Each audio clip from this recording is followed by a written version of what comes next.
Hello guys, welcome to study time. आज है 22 जून और हम करने वाले हैं 22 जून 2020 का करंट अफेयर्स, जो कि UPPCS, MPPCS, RO, ARO, SSC, bank, railway एवं ऐसे जो भी एग्ज़ाम जहां पर करंट अफेयर्स पूछा जाता है उन सभी के लिए ये सेशन बहुत ही महत्वपूर्ण होने वाला है। एवं इसके लास्ट में आपसे एक क्वेश्चन पूछा जाएगा, उसका आंसर आप कमेंट सेक्शन में दीजिए। चलिए तो स्टार्ट करते हैं आज का सेशन। और पहला सवाल है, हाल ही में कौन सा देश एनवायरनमेंट परफॉर्मेंस इंडेक्स 2020 में शीर्ष पर रहा है? तो ये कौन सा देश है जिसने टॉप किया है एनवायरनमेंट परफॉर्मेंस इंडेक्स में? तो ये है डेनमार्क। याद रखिएगा, डेनमार्क। और बात करें यहाँ पर डेनमार्क की, तो इसकी कैपिटल है कोपेनहेगन। लैंग्वेज यहाँ पर डेनिश चलती है।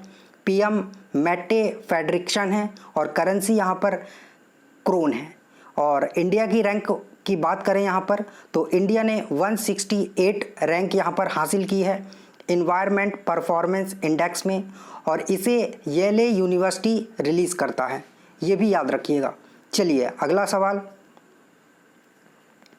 हाल ही में भारतीय एयरटेल ने किस देश की टेलीकम्युनिकेशन कंपनी में अपने शेयर और बढ़ा दिए हैं? बढ़ा देने का मतलब है और शेयर वहां पर खरीद लिए हैं।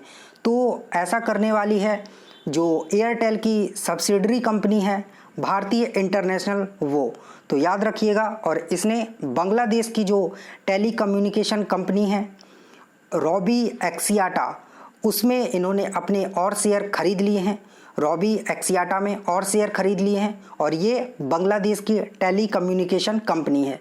तो याद रखिएगा, जो भारतीय एयरटेल है इसकी सब्सिडरी कंपनी है जो बाकी देशों में चलती है, और वो है भारतीय इंटरनेशनल। तो नाम याद रखिएगा, भारतीय इंटरनेशनल। चलिए अगला सवाल,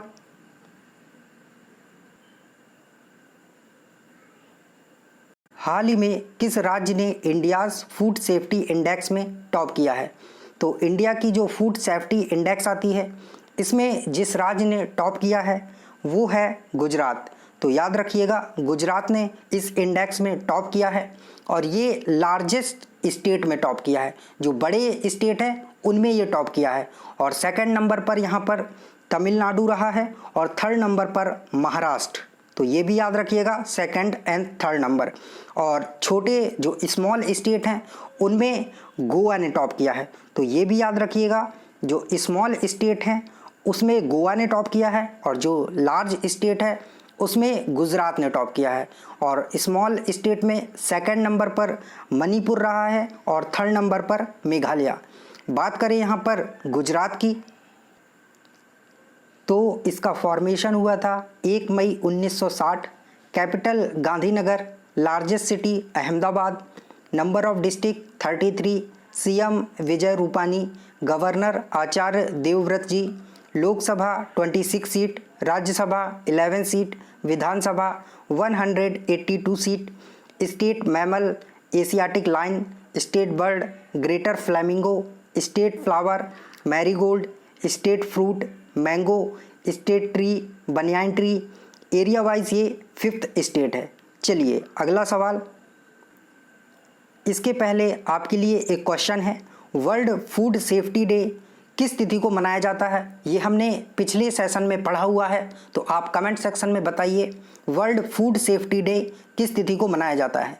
और ये जो इंडियाज़ फूड सेफ्टी इंडेक्स की रैंक आई थी, जो रिलीज जारी की गई थी रिपोर्ट, ये पैक्ड फूड जो होता है उसकी सेफ्टी को लेकर था। तो ये भी याद रखिएगा, उसमें गुजरात और गोवा ने टॉप किया हुआ है। चलिए अगला सवाल, हाल ही में 8 देशों ने मिलकर किस देश के विरोध में IPAC संगठन बनाया है?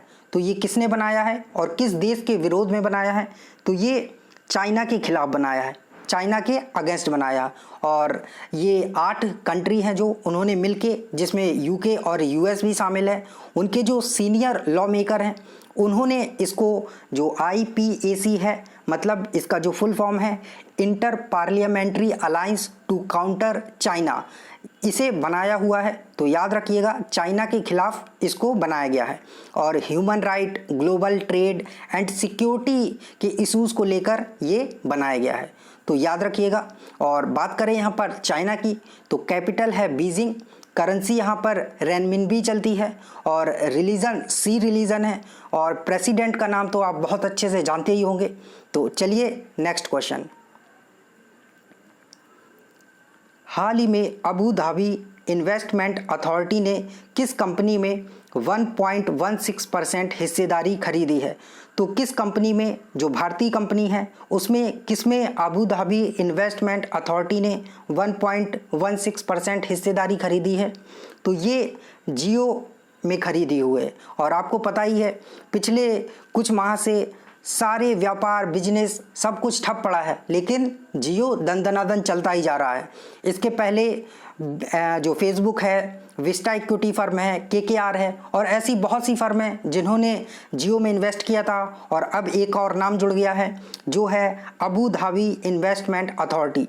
तो याद रखिएगा, आपसे क्वेश्चन बन सकता है एग्जाम में कि इनमें से किस कंपनी ने जियो में स्टेक या हिस्सेदारी नहीं खरीदी है, तो सभी का आपको याद रखिएगा, ठीक है। चलिए अगला सवाल, कि संजीता चानू किस खेल से संबंध रखती हैं?